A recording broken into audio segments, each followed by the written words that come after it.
Good evening, everyone. I'm Stacey Van Dyke. And I'm Justin Betty. From blustery wind to rain to snow, today had it all in the weather department. Probably not what many people were hoping to see, now almost a full week into April. Well, some areas just stayed wet. Barbara in Detroit Lake sent us this video this afternoon. Nearly 8 inches of snow on the ground there.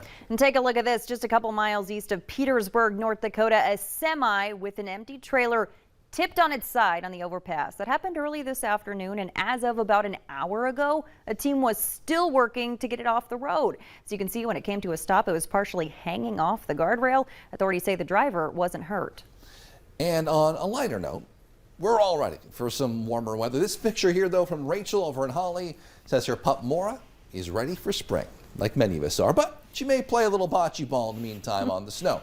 As for a look at when we might finally get a break from all this mess, let's send things over to First Alert Storm Team Chief Meteorologist Hutch Johnson. Hutch. Hey, I'm safe in saying that in July we've never had snow, so let's go with that because it's flaky out there and the snowflakes are horizontal as you see here.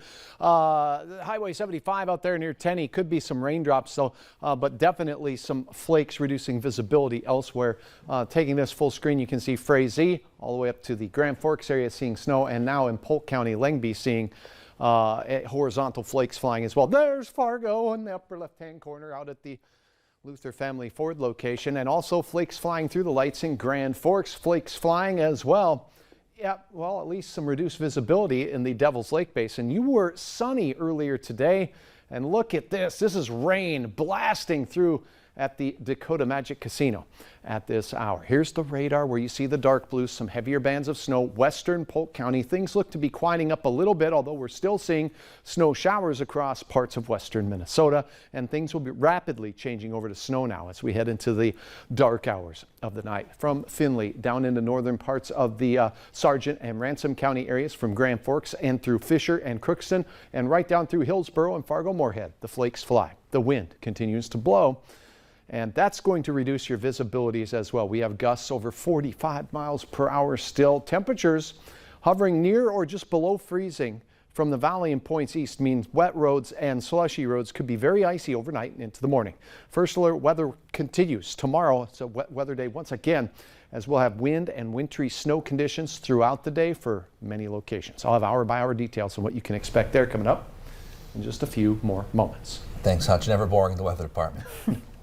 New tonight at 10, Sanford officials have confirmed the healthcare system has purchased almost 70 acres of land in Grand Forks. The plot is located along I-29 between 40th Avenue South and 47th Avenue South. According to Justin Strom, Senior Director of Sanford Health Network, a formal announcement on how Sanford plans to develop that land is expected later this year. At this time, Altru declined to comment. The biological mother of the 3 alleged victims at the center of a disturbing sexual abuse investigation is speaking out tonight as she says the foster care system failed her and her family. 23-year-old Wyatt Clark is charged in the case as court documents say he admitted he couldn't control his urges with the children and stated the abuse went on for more than 2 years at his mother's home, who was the children's foster care provider. They're supposed to be protecting my babies, not doing that. And I was going to put my niece up. Black is now asking for an investigation into the White Earth Reservation's Indian Child Welfare Department. We have much more on this story on your VNL News app. A Red Lake Falls man is in jail accused of stealing guns from the Hardware Hank store at the mall in Red Lake Falls. Authorities say several handguns were stolen. Investigators say some of those stolen items were found in 31-year-old Daniel Murphy's vehicle. He's since been arrested and taken to jail in Crookston, booked for felony burglary. The Traverse County Sheriff's Department is investigating after a man's body was found near a home. They were called to a home in Browns Valley for a disturbance last night. Officials say a man under the influence of drugs or alcohol left the home. The body was found shortly after. An autopsy is now underway. Also new at 10, the bird flu has made its way to Cass County. The North Dakota Department of Health confirms a case of avian influenza in a mixed backyard flock of birds. We told you last week the Red River Zoo was already taking precautions. They've now moved all of their birds off exhibit. Bird flu has also been confirmed in Lemoore, Dickey, and Kidder counties in North Dakota.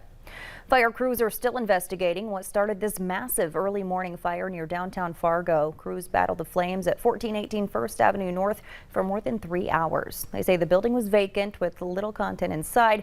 The same building had another fire back in December 2020. Still no word on the cause of that fire. Officials say there were plans to make the space into an apartment building. No criminal charges will be filed in the shooting death of Amir Locke, the 22-year-old killed in February as officers were serving a no-knock warrant in a Minneapolis apartment. Officials identified Officer Mark Hanneman as the person who fired the shots, killing Locke. Locke was not the suspect in the investigation connected to that search. The Hennepin County Attorney and Minnesota Attorney General say there was insufficient admissible evidence to file charges.